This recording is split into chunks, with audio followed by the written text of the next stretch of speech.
Começa agora o programa Germano Campos Entrevista, sonorização e edição de Alexandre Franco.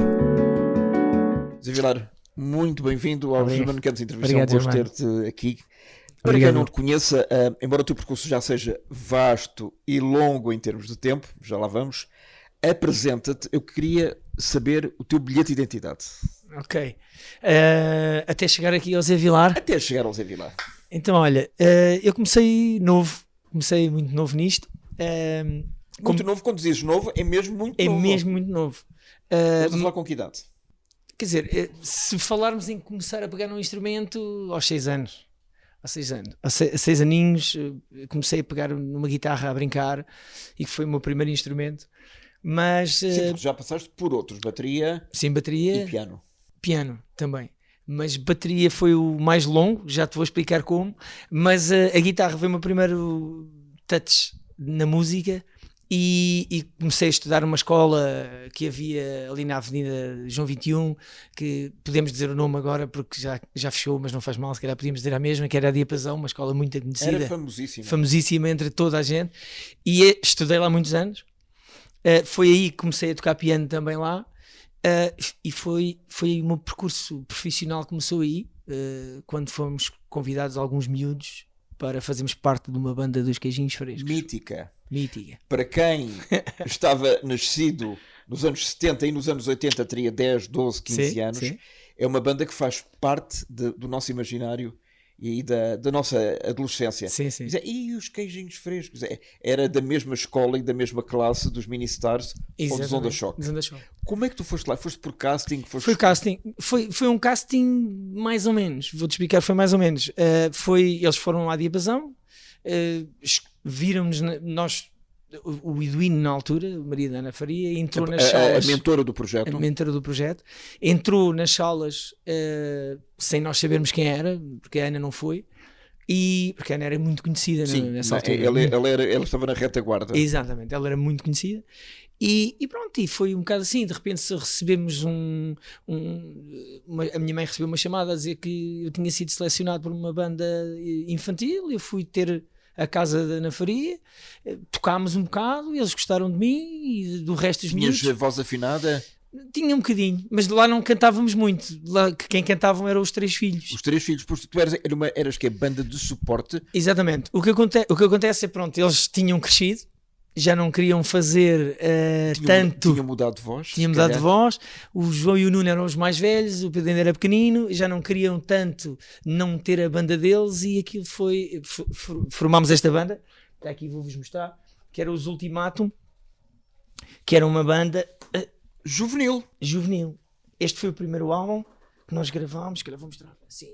Pois. Ali. Que era fantástico. Onde é que tu estás? Eu estou aqui como pianista. Já te chamavas Zé Vilar ou não? Não, chamava-me Zé Moreira. Era o Zé Moreira. E pronto, estou ali, sintetizadores. Na altura surgiram os sintetizadores, nós estávamos ali naquela era. Muito anos 80. Muito anos 80. Espetacular. E isto foi o primeiro percurso. Isto foi muito giro. Quem não era vivo, não tinha nascido ou não tem memória, era algo absolutamente, primeiro, inédito em Portugal. Sim. E depois o sucesso era incrível. Era monstruoso. Vocês quase não podiam sair à rua. É verdade. De X em X anos há fenómenos assim. E às vezes quando conto isso, agora muita gente estranha, a sério, isso acontecia, isso é verdade. Nós íamos e parávamos para tocar, nós tínhamos uma carrinha com o nosso nome. Um bocado à Beatles. Íamos ao Porto tocar e chegávamos lá, era uma enchente de gente para nos ver, aos berros e tudo atrás de nós. E sem internet, sem nada. O mais básico possível. Muito giro. Foram anos espetaculares, aprendi imenso. Que memórias é que tu guardas dessa? As boas e obviamente as menos boas? Sinceramente, as menos boas podiam ser se calhar a malta na escola que gozava connosco. Tipo, olha o queijinho fresco, chamavam-me o queijinho fresco. Eu não ligava nenhuma, porque depois, na realidade, quando eles viam o sucesso que nós tínhamos, acabavam. Alguma dor de cotovelo, digamos. Mas, sinceramente, não tenho mais memórias desse tempo. Era aquela questão de ultrapassar aquela vergonhazinha inicial de entrar no liceu e toda a gente olhar para ti e te apontar como o Queijinho Frês. Sim, porque vocês conheciam-se, era através da televisão, da RTP. Da televisão, íamos muito à televisão, tocávamos muito ao vivo, fazíamos todos os programas que havia de televisão, não é? Mas nunca foram ao Festival da Canção, por exemplo? Nunca fomos ao Festival da Canção. Mas por alguma razão? Não, nunca aconteceu, nunca se propôs, mas talvez até... Era engraçado porque tantos cantores da época que tiveram sucesso foram apresentar-se, não é? Também. Sim. Porque nós também aparecemos numa altura em que eles também já eram conhecidos, ou seja, não sei se havia essa necessidade de se apresentarem de alguma forma, porque o sucesso da Ana Faria era imenso, eles os três também era imenso, o sucesso com a mãe, e nós quando aparecemos já aparecemos nesse sucesso deles, ou seja... E o vosso registro, havia rivalidades entre esses três grupos, pelo menos entre estes três? Entre os Onda Choque, os Mini-Stars. Eu vou-te dizer, Germano, olha, nós, os Ultimato e os Onda Choque pertenciam à mesma editora e agência. Os Mini-Stars não. Havia aqui um bocadinho de competição, mas... Era como o Nuno da Câmara Pereira e o Pinto Basto. Provavelmente. Era a mesma coisa. mas os Mini-Stars e os Onda Choque eram um grupo de dança musical. Nós éramos instrumentistas, era diferente. Nós éramos uma banda. Já estavam mais além. Sim, nós tocávamos instrumentos ao vivo e fazíamos... Sem playback. Sem playback. Muitas vezes em playback, vou-te confessar também, porque nós fazíamos tipo às vezes 3 concertos por dia, mas tocávamos em sítios gloriosos tipo o Continente. Ir ao Continente tocar era incrível, porque o Continente, quando abriu em Portugal, era assim um espaço que toda a gente gostava de visitar, não é? Ali o Continente da Amadora. Nós fazíamos sessões de autógrafos com filas intermináveis. E pela minha letra consegues ver a que idade é que eu tinha, não é? Estou aqui, Zé Moreira, se tu vis a minha assinatura é quase ridículo, com uma bolinha. E aqui, acho que é de 14 Devia ter 12 anos. 12 anos. Olha, e as miúdas? As miúdas do coro? Não, as miúdas atrás de vocês. Atrás de nós? Claro. Havia muitas, confesso que havia muitas. E as do coro também. As do coro também havia muitas. Mas era giro. E eram atrevidas ou não? Sim, pá. Mas nesta altura tu és ingênuo, não é? Quer dizer, nós ouvíamos bocas e tal, e vinham ter connosco e queriam tirar fotografias connosco. Não é tipo Zé faz-me um filho. Não. Nessa altura ainda não. Nem eu sabia o que era isso, se calhar, com 12 anos. Mas pronto, era engraçado. Foi momentos giros. Tocámos em programas muitas giras, em salas muitas giras. Por exemplo, no pavilhão do desportivo Carlos Lopes. Pavilhão dos Desportos, que era, por acaso era na rua da minha avó. A rua da minha avó era essa rua, precisamente Sidónio Pais, e eu ali ao pé do Parque Eduardo VII, em frente ao Parque Eduardo VII, onde eu cresci, e daí também o conceito do meu disco, onde eu cresci a ouvir tertúlias musicais, que havia muito esse culto, de certeza que te lembras disso. Os artistas e não só artistas, engenheiros, arquitetos juntavam-se em casa uns dos outros a jogar as cartas e a falar sobre política e futebol. E eu cresci nesse ambiente, onde havia tertúlias musicais em casa da minha avó, com a Amália, com o Raul do Negro. Eu convivi e tenho gravado. O Raul Indipo. Mais tarde Indipo, quando se desfez o Ouro Negro. O Du. Já agora, quando os Queijinhos Frescos acabaram, tu sentiste um vazio, seguramente? Nós estávamos... sim, porque aquilo foi uma queda de protagonismo gigante, não é? Mas, não sei, ainda éramos novos também. Era muito novo. E acabou porquê? Porque já deixaram de ter graça? Eu acho que foi, sinceramente, nem te consigo dizer. Eu acho que realmente foi um bocado isso. Nós crescemos, se calhar já não nos revíamos também numa banda infantil. Provavelmente a Ana também pensou o mesmo. E acabámos por cada um seguir a sua vida. O João tinha outros objetivos. Eu acho que o João atualmente e o Nuno nem sequer fazem música. O Pedro sim, eu sei que é maestro até em Londres, acho eu, e ele também nesta altura já tocava que nem um monstro, piano, e eu acho que depois seguiram caminhos diferentes. Hoje em dia tem... Tu chegaste a gravar o Brincando aos Clássicos? Não. Foi dos álbuns mais famosos dos Queijinhos Frescos. Dos Queijinhos Frescos. É isto que eu te queria dizer. Quando nós falamos em Queijinhos Frescos, nós tocávamos com os filhos da Ana Faria, dos Queijinhos Frescos. Nós não atuávamos com a Ana, quer dizer, atuámos uma vez ou outra, mas não era a Ana Faria e os Ultimato, era a Ana Faria que existia com o projeto dos filhos, e os filhos tinham uma banda que era os Ultimato. Mas claro, toda a gente misturava ali um bocadinho o conceito de os conhecer. Também convinha. A vossa editora era a CBS. CBS norte-americana, que portanto apostava brutalmente no vosso sucesso. Deve ter ganho muito dinheiro. Muito dinheiro. Nós provavelmente não ganhamos tanto dinheiro como eles, mas ganhamos dinheiro. Eu tenho uma ideia de que nós, vou dizer, naquela altura ganhávamos em contos. 12 contos por concerto. Era uma coisa assim, 60 euros por concerto, que para nós era a loucura. Vou-te dizer que comprei montes de instrumentos musicais, comprei as minhas primeiras motas com os cachês que ganhava e era engraçado. Era a minha mãe que geria isso, não fazia a mínima ideia se estava a ganhar muito ou pouco. Mas era engraçado, não é? Na realidade, éramos mesmo profissionais. Mas com gozo, não é? Claro. Então, e depois desses passos iniciais, o que é que se seguiu? Olha, foi nos Ultimato que eu comecei a sentir... Eu tinha jeito, toda a gente dizia que eu tinha jeito, mas eu comecei a sentir assim uma paixão especial pela bateria. Tanto que a primeira bateria que eu comprei foi ao baterista dos Ultimato, que éramos amigos já há uns tempos. E entre as coisas da vida, né? Entre estudar e pensar ali aos 16, 17 anos o que eu gostava de fazer da minha vida, decidi estudar um instrumento à séria, não é? E seguir a minha convicção de que eu sempre quis ser ou desportista ou músico. Desporto, eu gostava era de futebol, mas a minha mãe não apostava na carreira de futebol, que naquela altura havia assim um culto também à volta do futebol, que quem ia para o futebol é quem não queria estudar. Era um bocado o futebolista e o ator. Exatamente. Eram pessoas mal vistas. Mal vistas. E na realidade ela não me deixou seguir esse sonho que gostava de até ter concretizado, mas música também era um sonho a seguir. E agarrei-me a estudar bateria 8, 10 horas por dia. E o nosso sonho nessa altura é tocares em palcos grandes, é tocares com vários artistas conhecidos. Quem é que era o teu ídolo? Era o Phil Collins? Gosto muito dele, é verdade. Começou como baterista e acabou como cantor nos Genesis e acabou lá à frente como cantor. Espetacular, é uma referência incrível, não é? Por acaso tenho muita pena, nunca ouvi ao vivo. Agora também já não vais a tempo. Não vou a tempo, que ele está mal. Mas um artista de referência também para mim, podes ter de referência para mim e para uma geração inteira. E pronto, estudei coisas até do Phil Collins. Segui esse caminho, toquei anos e anos e anos com artistas e foi uma experiência espetacular, mas sentia sempre que não era aquele caminho. Pronto, vou dizer assim, mais moderno, não era a minha cena. Claro. A tua praia, minha praia. Agora como se costuma dizer. A minha praia sempre foi ter bandas de originais, não é? Eu toquei sempre com o meu irmão era músico também e é baixista e guitarrista clássico. E nós tínhamos bandas de rock, sempre tivemos bandas de rock. Esta banda existiu muitos anos, os Maze Lab. Nós gravámos 2 discos, este é o primeiro.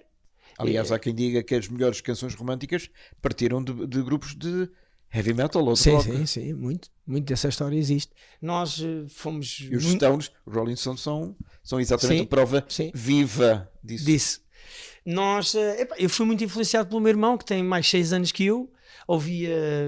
Faz toda a diferença. Faz muita diferença. Ele ouvia Queen. Não é diferença de idade, é diferença o facto de influenciar o irmão mais novo. Sim, influenciou muito. Eu, por acaso, nunca falo muito disso, mas é verdade. Quando olho para trás, o meu irmão teve muita influência em mim, porque ele comprava os vinis disto, punha-se a ouvir e eu gostava, e hoje em dia ainda sou apaixonado por essas bandas todas. Tu acompanhavas os vinis com a bateria? Muitas vezes. Que era difícil porque não havia quase, porque nós tínhamos aqueles giradiscos em casa que as colunas também eram limitadas e aquilo era limitado. Muito difícil estudar um instrumento à séria nessa geração. Não, e sobretudo a bateria. Como é que porque nós temos ideia que a bateria são 6, 7, 8 horas por dia, a certa altura, ao fim de 10 minutos, já ninguém consegue ouvir a bateria. O isolamento de casa era mesmo a sério ou não? Ou nem por isso? Nem por ou isso. Alguém tinha que levar com Apesar de eu, irmão, a minha mãe levava mesmo coitada. Mesmo, e os vizinhos? Não tinha vizinhos, eu vivia numa moradia, quer dizer, tínhamos vizinhos, mas eram longe, nunca chatearam, mas era incrível que às vezes eu começava a estudar de manhã, parava para almoçar e às vezes anoitecia nem dava por isso, porque tinha a televisão, eu punha uma televisão com um vídeo a correr, porque nós, como estava-te a dizer, era muito difícil, havia pouca informação, nós às vezes tínhamos uma cassete de VHS de algum baterista que tinha trazido fora e aquilo passava de mão em mão, nós gravávamos de uns para os outros e às vezes chegava ao pé de um que já não tinha som, só tinha imagem e nós tínhamos que ficar pregados à televisão a ver os movimentos para tentar perceber, depois ligávamos para ele, como é que tu fazes? E pronto, a gente vivia um bocado disto, era um percurso muito mais lento do que atualmente. A bateria também tem pauta. Também tem. É uma coisa que eu nunca estudei sempre pauta, foi mais de ver, ouvir e fazer um bocadinho à minha maneira. Depois, claro, num percurso mais profissional tive que o fazer, mas não era uma coisa que eu gostasse muito, mas tem. E hoje em dia já há cursos de bateria, principalmente de jazz, porque o que se aprende é percussão, e a percussão é diferente, mas tem um percurso... Mas nunca passaste pelo Hot Club, por exemplo? Nunca passei pelo Hot Club. Eu gostava mais de rock, era um estilo diferente. Sim, eles são jazz. Eu optei por ter aulas com vários bateristas portugueses que eu gostava, marcava as aulas, ia ter com eles, Alexandre Frazão, Vicky Marques, Carlos Miguel, vários, Bruno Pedroso, tive aulas com eles e depois ficava tipo 6 meses a estudar as coisas que eles me davam. Agora, como é que se pode compor em uma canção? Eu já te vou pedir daqui a bocadinho, na guitarra é relativamente simples, piano também. Como é que se compõe uma canção em bateria? Aconteceu imenso comigo. Na minha banda, muitas músicas da minha banda são minhas. Aconteceu imenso talvez porque eu tenho a percepção de outros instrumentos e quando estou a tocar estava a sonhar com a música e às vezes pegava num groove qualquer e ia ter com o meu guitarrista e dizia, pá, vê lá, vê isto e tal, e lá fazia uma malha e aquilo. Não, estava a pensar assim, assado, é aquela loucura da composição, não é?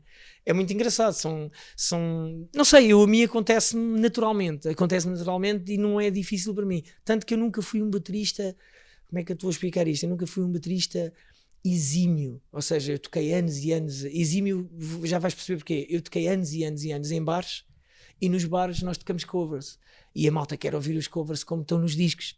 Pá, eu nunca fui o baterista a tocar exatamente igual ao que os bateristas faziam. Era uma falta de criatividade incrível.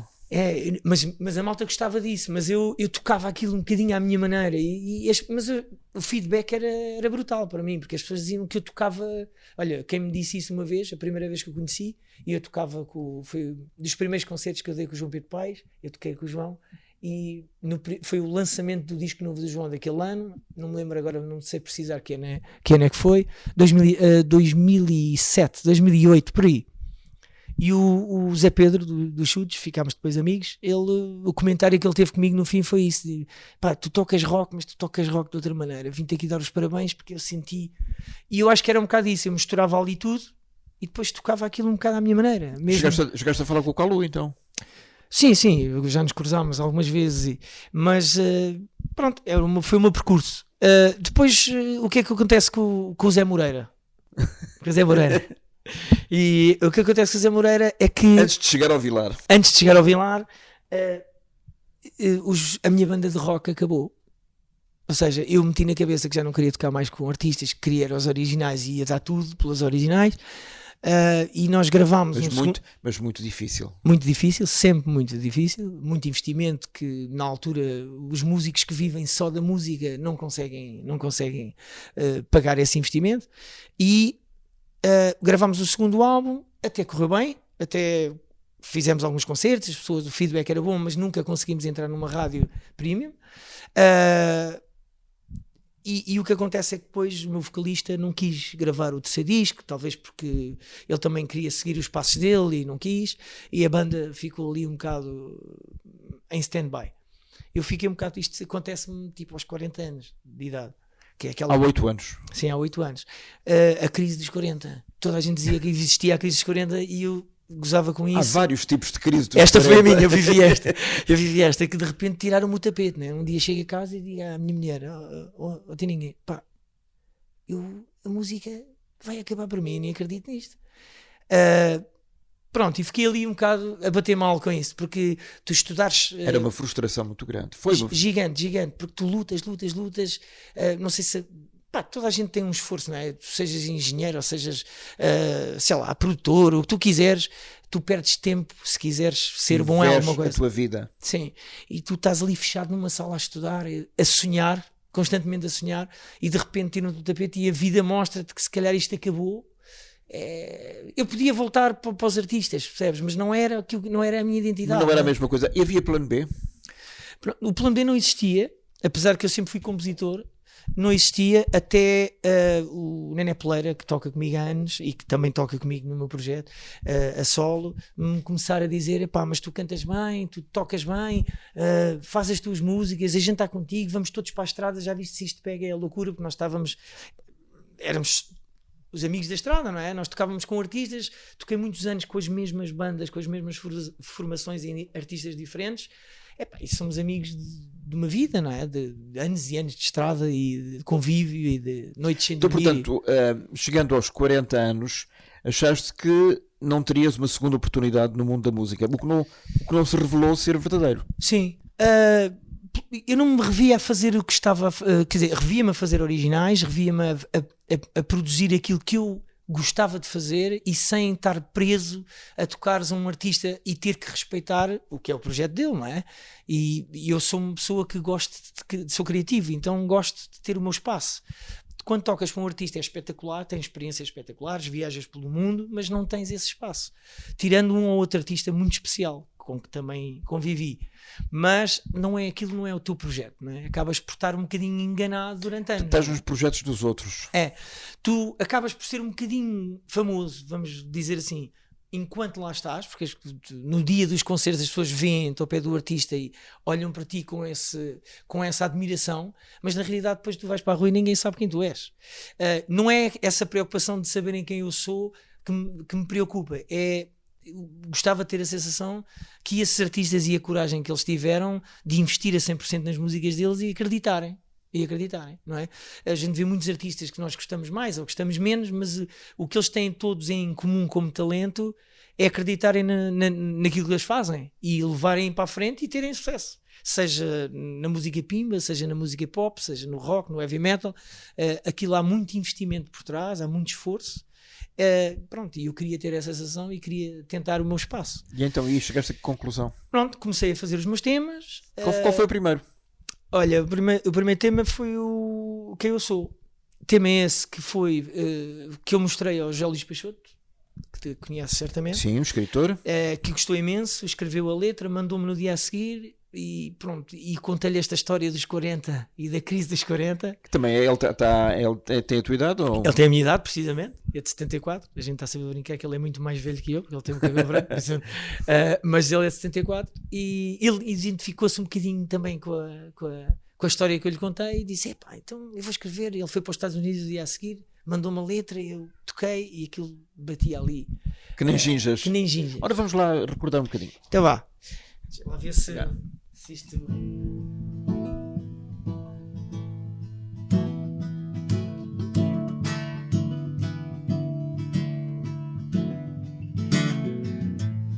Aqueles tempos vividos lá atrás, a cega ilusão de que eu sempre fui capaz, trouxeram-me aqui a este lugar.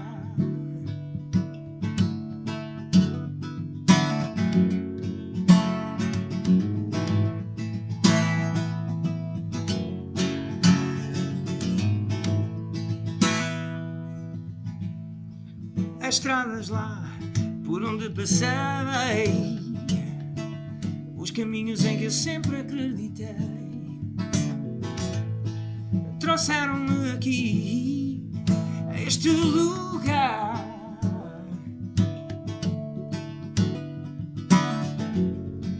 Não vou esquecer, não quero esquecer, não, quem eu fui, quem eu sou.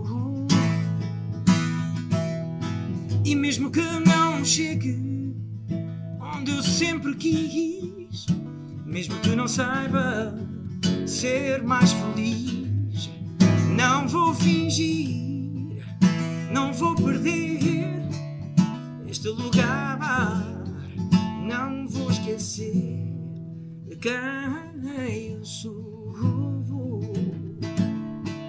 quem ainda sou.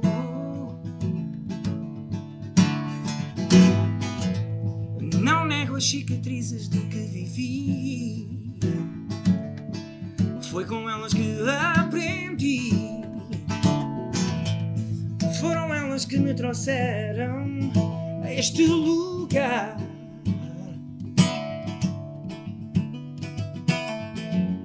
Não vou esquecer,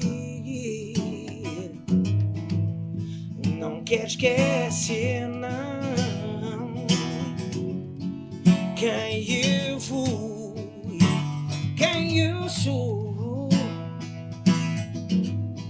e até os medos que eu nunca via, que alimentava quando sofria, e até as sombras que me perseguiam, até as vozes que só me mentiam, estão aqui, trouxeram-me aqui, e não vou esquecer, não quero esquecer, eu não vou esquecer. É muito bonita esta música. Letra do José Luís Peixoto. É muito autobiográfica, quer para ti, quer para ele. É muito. É espetacular. Tem mesmo a ver com o momento que nós estávamos a passar os dois. Esse momento já passou a história? Já passou a história. Este momento agora, neste momento, eu sou o Zé Vilar. Onde é que morre o Moreira e entrou Vilar? Olha, o Moreira, porque eu achei que era giro. Vilar, eu tenho Vilar no meu nome. Com 2 L's. Vilar com 2 L's, Vilar de Sousa. Não é um Vilar qualquer. Não é um Vilar qualquer, e já te vou explicar porquê. O meu é um nome de família. Eu tenho um bisavô pintor, que é aquele quadro dele, Alberto Sousa.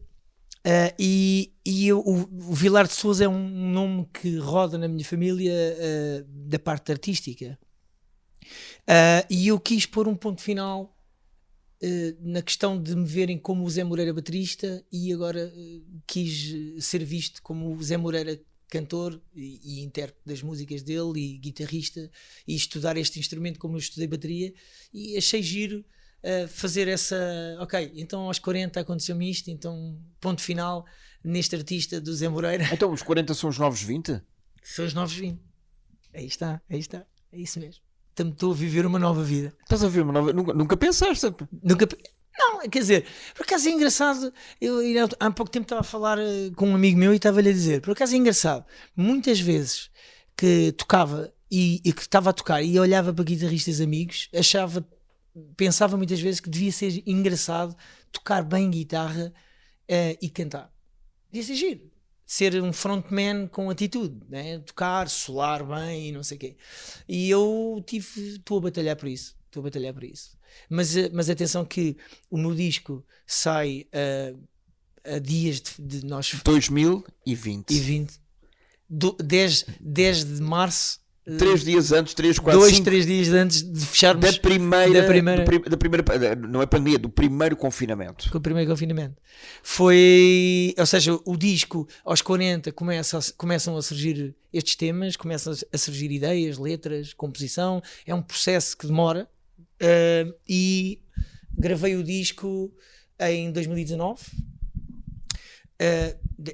Preparámos uma série de patamares até 2020 e depois pumba. E como é que se faz para ultrapassar isto? Recorres às redes sociais, aliás, à internet? O nosso processo tem sido esse, e recorre-se às redes sociais. Nós mesmo assim em pandemia conseguimos fazer vários concertos ao vivo, depois conseguimos também o apoio da Cultura 2020 e conseguimos fazer uma tour muito limitada em termos de... Depois as coisas foram abrindo, foram fechando, havia muita gestão. Sim. Ao momento. E que estamos a falar a coisa de 1 ano, 2 anos e já parece uma eternidade. Esta que é a verdade. É isso. Nós fizemos, não nos podemos queixar. Eu acho que a gente teve momentos giros ao vivo, muitos concertos que ficaram muito marcados para mim e para as pessoas que já me seguem. E foi um processo muito ativo. Nós tivemos bastante eu tive bastante, como Zé Vilar, tive bastante ativo durante todo o processo da pandemia até agora. E pronto, foi difícil, mas nós tivemos várias ideias, conseguimos reinventar o projeto, mas claro que depois há aqui uma parte limitada, da parte de o promover noutros âmbitos que não podia acontecer. Então chegamos ao dia 2. Ao dia 2, ou a este ano de 2022, que realmente marca para este disco, para este primeiro disco, uma fronteira entre o antes e o depois. Exatamente. E pronto, nós estamos agora neste processo de voltar a tocar ao vivo. Em novembro vamos ter novidades. A partir de novembro, provavelmente 25 de novembro, já temos uma novidade engraçada. Estamos a preparar vários concertos por mês que queremos fazer, e é um arranque novo, não é? É agora mostrar este disco que tem esta mensagem, que eu acho que é uma mensagem que é atualíssima, não é? Esta mensagem do Kintsugi, esta resiliência que esta palavra tem, que é o nome do álbum. Kintsugi. Tu já respondeste esta pergunta 5.000 vezes, mas para quem nos está a ver e a ouvir pela primeira vez, como é que se chama? Kintsugi. Não, a pessoa perguntava Kintsugi, o que é? Vem do Japão. Kintsugi é uma palavra japonesa que vem de uma técnica japonesa que nós representamos aqui um bocadinho no disco, de consertar peças de porcelana que estão partidas com uma resina de ouro. As peças, na realidade, as peças que estão partidas eram supostamente listo, e eles acharam que se remendassem essas peças com esta liga de ouro, que elas se transformavam de novo esbeltas e completamente originais, porque nenhuma peça parte de forma igual. Acharam que isto na sociedade podia ter um reflexo super positivo, e na realidade este disco é um disco biográfico, de histórias reais minhas, e são histórias que acabam positivas, que têm uma certa resiliência. E queres deixar isso aos teus filhos, como herança? Quero. Este primeiro disco, não é? Este primeiro disco, sim, eu acho que sim, quando eles daqui a uns anos largos, quando virem este disco do pai, vão ouvir as histórias e vão conhecê-las, que eles conhecem. Eles têm que idades agora? O meu filho mais velho vai fazer 18 este mês que vem. Portanto, vai chegar à maioridade. Vai chegar à maioridade, sim, está nesta fase.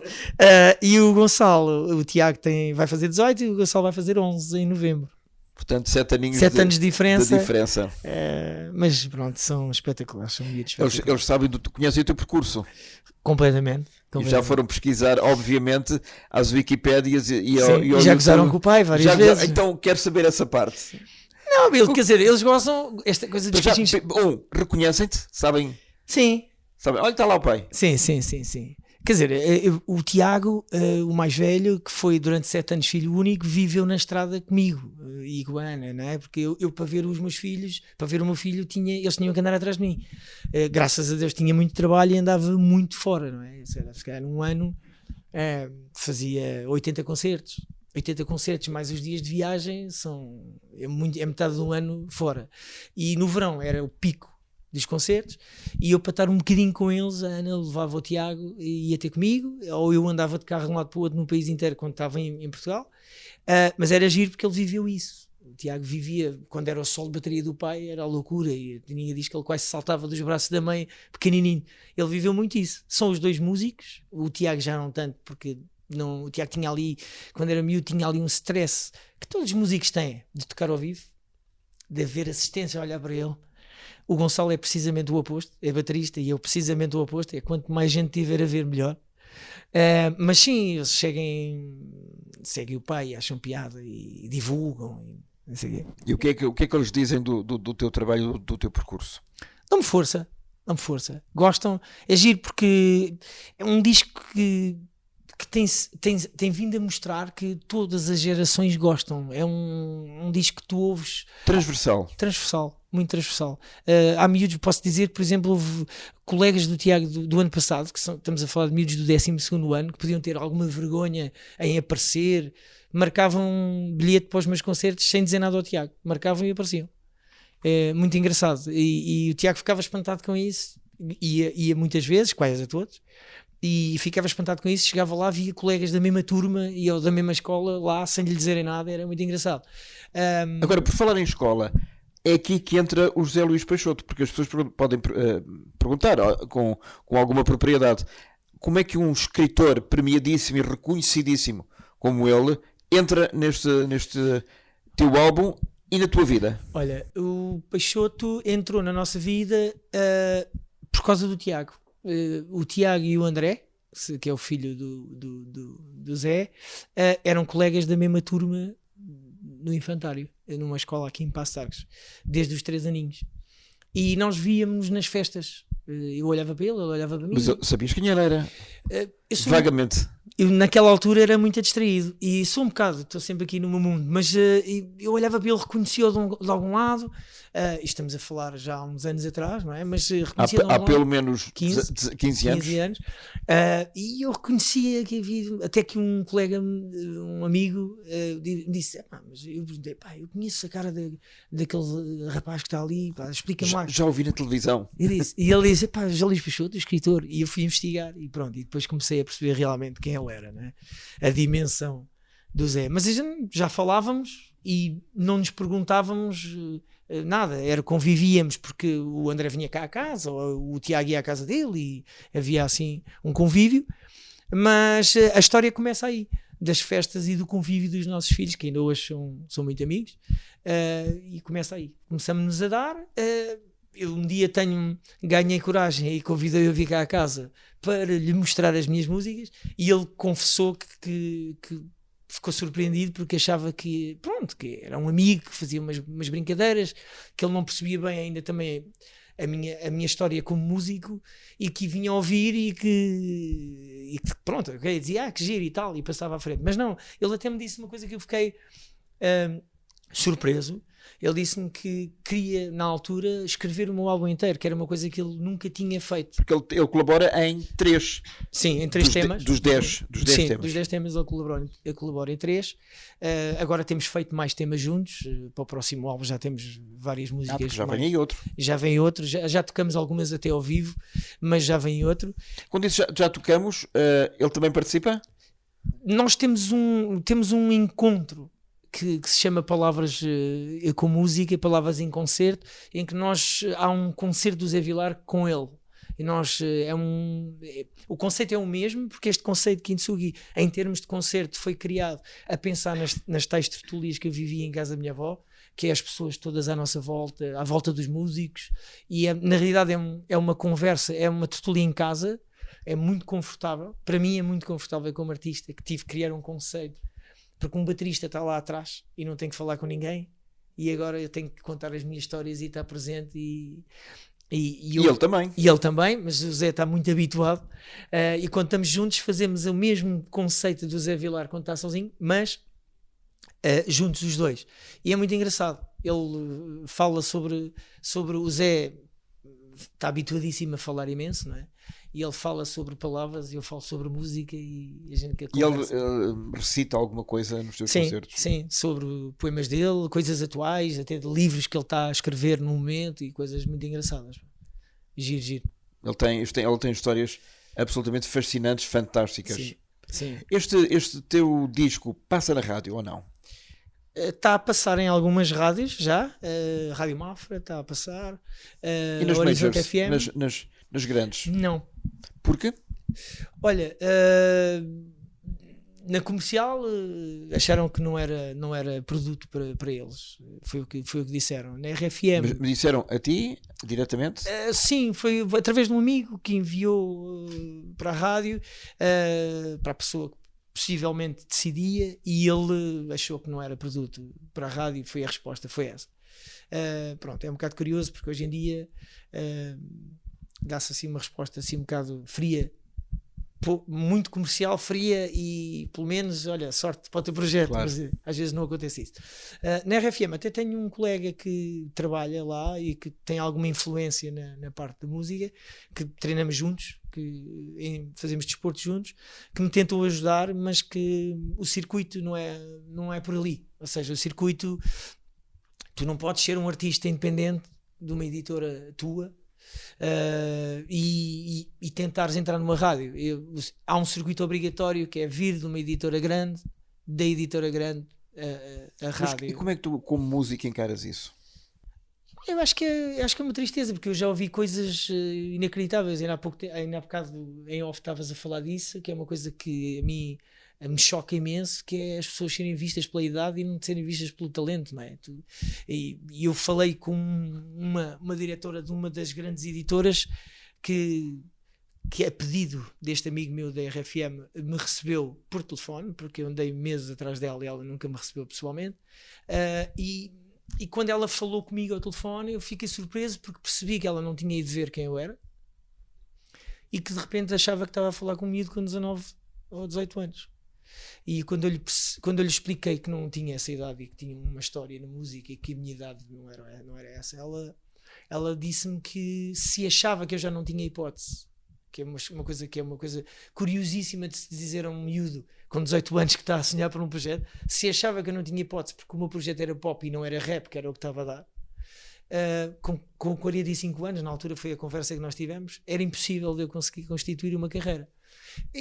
Eu funciono um bocadinho a Ronaldo, que é: quanto mais me bates, mais força me dás. Mas a resiliência vem ao de cima. Então todos os concertos que nós demos, nós tocámos no Coliseu, tocámos no Casino de Estoril, no Coliseu num formato em cima do palco, tocámos no Casino de Estoril, fizemos em pandemia 15 concertos, entre os concertos com o Peixoto e eu como Zé Vilar sozinho, e eu mandava mensagens e os cartazes, e para essas pessoas todas que me disseram que não, mandava, eles viam, não me respondiam, convidava-os para todos, e há ali E foram? Nunca foram?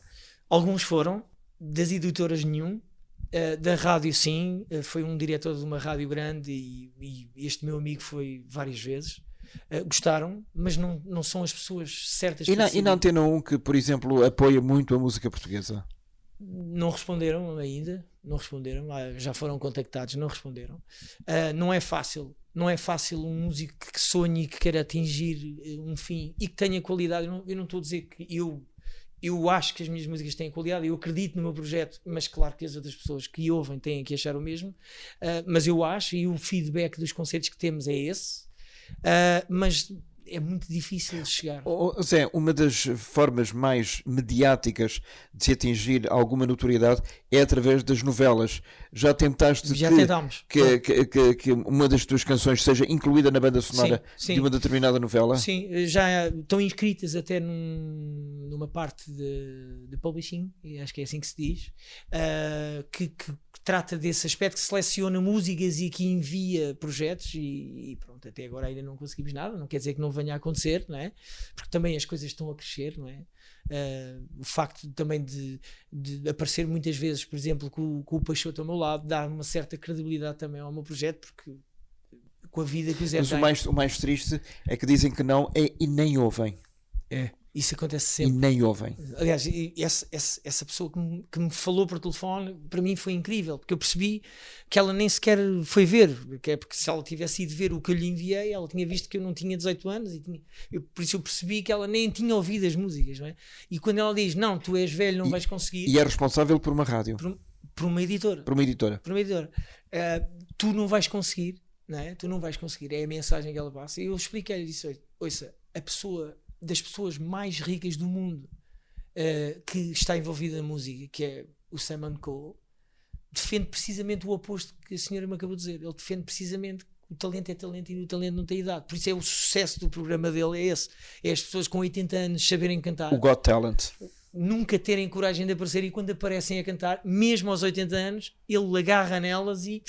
Tu já tentaste algum tipo do The Voice ou Got Talent, por exemplo? Não, nunca tentei. E por que não? Olha, não sei. Fiquei aberto? Talvez fique. Já pensei nisso várias vezes. Talvez fique. Porque não?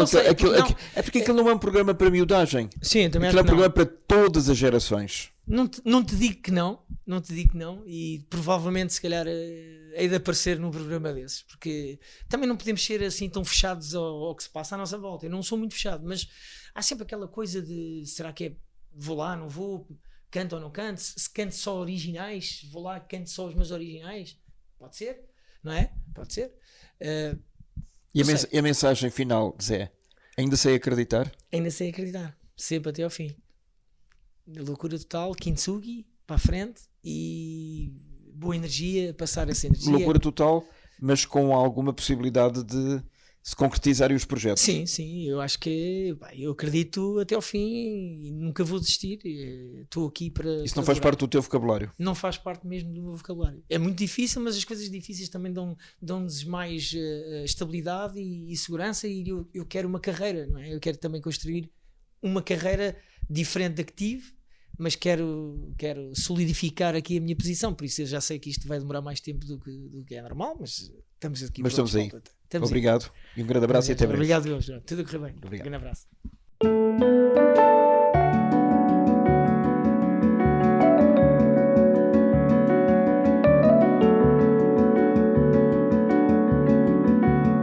Termina aqui esta edição do Germano Campos Entrevista, com edição e sonorização de Alexandre Franco. Até à próxima.